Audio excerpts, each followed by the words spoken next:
bergabung di kebaktian online pada sore hari ini. Kali ini kita akan membahas topik mengenai mengapa Yesus harus naik ke surga yang akan dibawakan oleh Kak Stefanus. Maka dari itu, sebelumnya kita mau mempersiapkan hati dan pikiran kita dengan doa dan puji-pujian yang akan dibawakan oleh Fiona dan Kak Desman. Tuhan Yesus memberkati. Mari kita datang kepada Tuhan, memuliakan Dia. Apapun yang kita alami, kita percaya bahwa kuasa Tuhan lebih besar dari persoalan kita. Terima kasih Tuhan.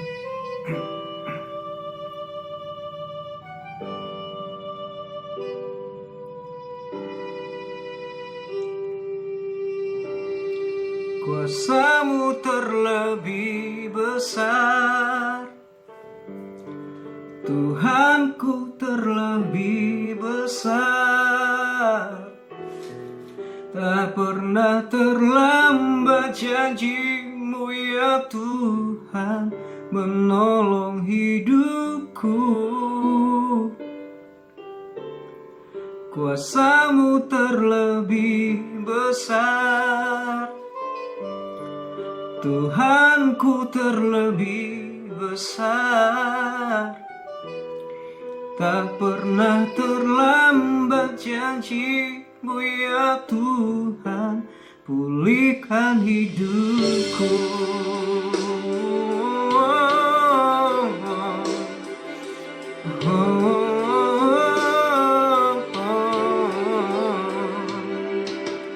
Hanya Kau Tuhan penolongku,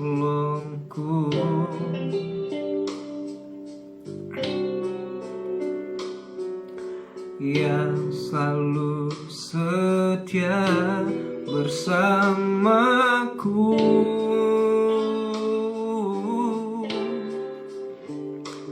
Kasih-Mu yang sanggup mengubah kehidupanku. Sungguh ku berserah, sungguh ku percaya kuasa-Mu terlebih besar, Tuhanku terlebih besar. Tak pernah terlambat janji-Mu ya Tuhan menolong hidupku. Kuasa-Mu terlebih besar, Tuhanku terlebih besar. Tak pernah terlambat janji-Mu ya Tuhan, pulihkan hidupku.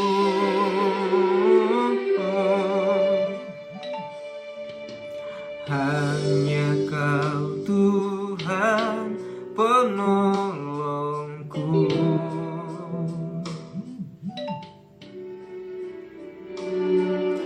yang selalu setia bersamaku.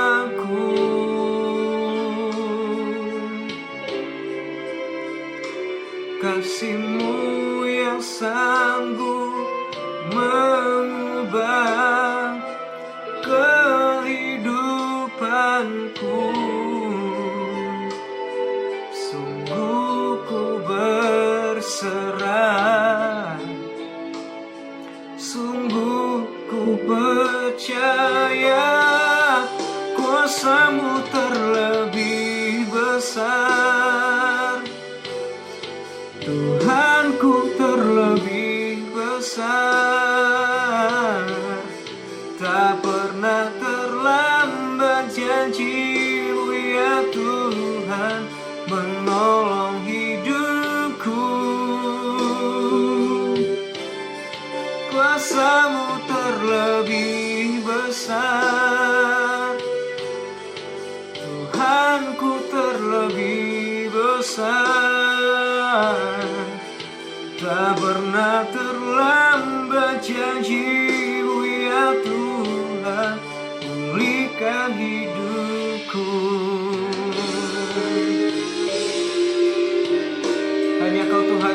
kami, Kaulah keagungan kami, penyelamat kami.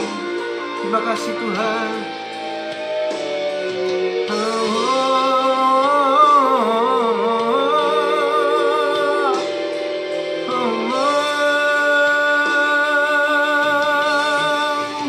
Ku percaya Kau bekerja mendatangkan kebaikan di hidupku. Oh, ku percaya Kau bekerja mendatangkan kebaikan, mendatangkan kebaikan. Oh, kuasa-Mu terlebih besar, Tuhanku terlebih besar. Tak pernah terlambat janji-Mu ya Tuhan, menolong hidupku. Oh, kuasa-Mu terlebih besar,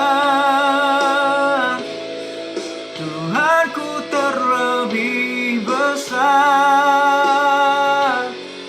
Tak pernah terlambat janji-Mu ya Tuhan, pulihkan hidupku. Oh, tak pernah terlambat janji-Mu ya Tuhan, pulihkan hidupku. Oh, tak pernah terlambat janji-Mu ya Tuhan, pulihkan hidupku. Oh, terima kasih Tuhan. Haleluya. Amin. Terima kasih Tuhan buat pada sore hari ini kami sudah boleh memuji dan memuliakan nama-Mu. Sebentar kami akan memulai mendengarkan firman-Mu dari hamba-Mu. Tolong berkati hamba-Mu agar apa yang disampaikan menjadi berkat buat kita semua dan kita lakukan dalam kehidupan sehari-hari. Terima kasih Tuhan. Haleluya. Amin. Selamat sore teman-teman. Sore hari ini kita mau belajar bersama-sama dengan firman Tuhan, dimana kalau tadi kita boleh memuji Tuhan, saatnya kita akan belajar dengan firman Tuhan. Sore hari ini kita akan belajar bersama-sama bagaimana Tuhan sangat mengasihi kita. Kita sudah melewati yang namanya kematian, kebangkitan, dan dia akan naik. Nah, sore hari ini judulnya, mengapa Tuhan Yesus harus naik ke surga? Mungkin kita selama ini bertanya-tanya, oh ya, atau kenapa sih Tuhan Yesus seharusnya kan sudah mati, sudah bangkit, sudah hidup. Itu merupakan sesuatu yang luar biasa, yang tidak dapat dilakukan oleh siapapun selain Tuhan Yesus. Dimana dia boleh mati buat kita, dia bangkit dan hidup buat kita. Saat ini juga kita akan belajar dengan firman Tuhan yang tadi saya sudah katakan, mengapa Tuhan Yesus harus naik ke surga. Kita berpikir, oh, Tuhan Yesus naik ke surga berarti tugasnya sudah selesai, tugasnya sudah habis. Mungkin saya boleh katakan itu agak kurang pas, karena ketika Yesus naik ke surga, dia punya beberapa tugas. Tuhan Yesus punya beberapa tugas, di mana ketika dia naik ke surga atau punya misi atau punya tujuan, apa sih Tuhan Yesus? Tujuannya Tuhan Yesus naik ke surga itu ngapain di sana? kita boleh lihat bersama-sama di dalam Injil Yohanes 14. Kita lihat bersama-sama di Injil Yohanes 14 ayatnya yang pertama sampai yang ketiga. Yohanes 14 ayat pertama dan ketiga. Demikian firman Tuhan. Janganlah gelisah hatimu, percayalah kepada Allah, percayalah juga kepadaku. Di rumah Bapakku banyak tempat tinggal. Jika tidak demikian, tentu aku mengatakannya kepadamu. Sebab aku pergi ke situ untuk menyediakan tempat bagimu. Dan apabila aku telah pergi ke situ dan telah menyediakan tempat bagimu, aku akan datang kembali dan membawa kamu ke tempatku, supaya di tempat di mana aku berada, kamu pun berada. Ini yang dikerjakan atau yang menjadi misi pertama Tuhan Yesus adalah menyediakan tempat bagi kita. Kita bertanya-tanya, wah, berarti kita orang yang percaya kepada Tuhan, kita anak-anak Yud adalah anak-anak yang istimewa. Kita semua orang yang percaya kepada Tuhan adalah orang-orang yang istimewa. Kita adalah manusia yang berdosa. Ketika dia mau rela mati di kayu salib, dia menebus dosa kita, dia bangkit, menandakan bahwa itu suatu kemenangan.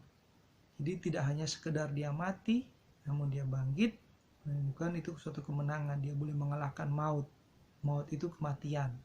Dia boleh mengalahkan maut, dan ketika dia sudah mengalahkan maut, ada satu tugas lagi yang dia kerjakan buat kita. Karena kita ini adalah ciptaan yang sempurna. Kita ini adalah ciptaannya Tuhan. Itu dia naik ke surga, dia menyediakan tempat buat kita. Itu misinya yang pertama yang Tuhan Yesus kerjakan. Jadi kalau ada kita masih bertanya-tanya dalam hati kita, atau selama ini masih bingung ketika Tuhan Yesus mati dan bangkit naik ke surga, tujuannya naik ke surga atau misinya ke sana itu apa? Yang pertama adalah menyediakan tempat bagi kita, supaya kalau kita yang saat ini di dunia ini cuman sementara. Dunia ini hanya ada batas waktu. Tapi ketika Tuhan sudah panggil kita, sudah bawa kita ke tempat yang dia sudah sediakan yang namanya di surga, di sana dia ada, dan kita mungkin boleh berbicara dengan dia, atau kita boleh hidup dengan damai sejahtera, tidak ada lagi namanya sakit penyakit, segala macam kesulitan. Di sana kita akan menikmati sesuatu yang luar biasa. Kemudian yang menjadi misi atau tugasnya Tuhan Yesus yang kedua di sana, dia ada menjadi pengantara buat kita. Kenapa saya bilang menjadi pengantara? Kita adalah manusia yang sudah berdosa. Kita manusia yang kalau digambarkan satu jembatan, ada satu sisi A dan sisi B. Nah, kita mungkin posisi manusia ada di sisi A. Jembatan ini putus karena apa? Putus karena dosa kita. Tuhan membuat satu jembatan yang baru untuk di mana menyediakan suatu perantara buat kita. Inilah suatu hal yang dikerjakan Yesus ketika dia mau memperdamaikan kita dengan Tuhan. Satu yang saya bilang tadi, hal yang kedua, tujuan yang kedua di sana yang Tuhan kerjakan adalah menjadi perantara bagi kita. Kita boleh lihat di dalam kitab Ibrani pasalnya yang pasal 7 ayatnya yang ke-25.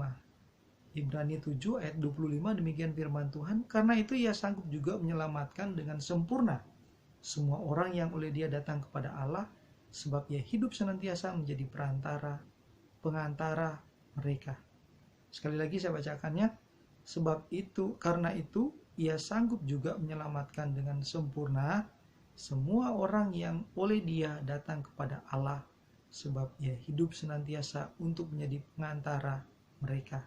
Mereka itu siapa? Ya kita. Yesus sanggup menjadi pengantara buat kita. Dia ingin memperdamaikan kita dengan Allah. Dia ingin membuat sesuatu, menciptakan sesuatu yang harmonis, yang penuh damai sejahtera. Makanya dikatakan Yesus ada di dunia ini, Yesus ada di tengah-tengah hidup kita itu membawa damai sejahtera. Itulah yang menjadi tujuannya yang kedua. Nah, ketika kita tidak ada suatu kedamaian, Yesus hadir, dia menjadi memberikan kedamaian buat kita. Kemudian hal yang ketiga atau misi atau tujuannya Yesus ada di sorga, yaitu supaya Roh Kudus boleh diutus Allah kepada kita. Kenapa Roh Kudus yang diutus Allah? Bukan enak kan waktu itu Yesus aja. Nah, kan sama aja, Yesus juga tidak terbatas kan. Nah, akan tetapi kalau kita melihat, kalau bilang benar Tuhan Yesus tidak terbatas, namun satu hal yang lebih mengenal dan akan lebih dikenal banyak orang, yaitu Allah Roh Kudus, Allah yang kita sembah di dalam roh dan kebenaran. Itu akan banyak dikenal orang. Dengan Yesus mengutus Roh Kudus, atau Allah mengutus Roh Kudus dalam hidup kita, dalam dunia ini, maka orang akan menjadi mengenal akan Allah. Yang menjamah orang jahat, yang sebenar-benar jahat, itu hanya Roh Kudus. Ingat, saya ulangi lagi ke khotbah waktu bulan yang lalu, ada dua penjahat yang disalibkan. Yang satu karena dijamah Roh Kudus, dia boleh datang minta ampun kepada Tuhan, sekalipun secara fisik, secara gerakannya dia tidak minta ampun, sujud tidak, tapi dia mengatakan, ingatlah akan dia ketika dia mati di kayu salib.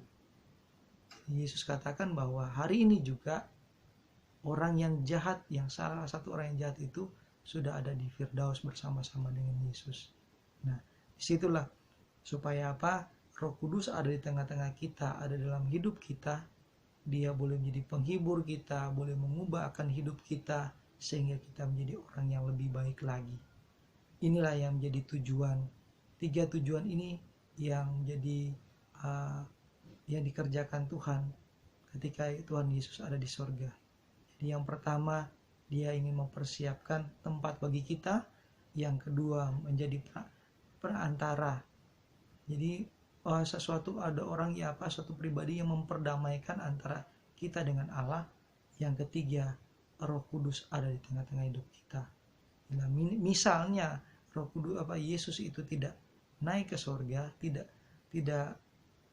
melakukan atau tidak terjadi hal itu, mungkin kita tidak tahu, berarti bukan happy ending yang akan kita dapat, tetapi ya sudah habis di situ. Tidak ada kata-kata lagi lain, yaitu udah Yesus sudah sampai sini aja, sudah menebus dosa kita, sudah menyelamatkan kita, tapi sampai di situ.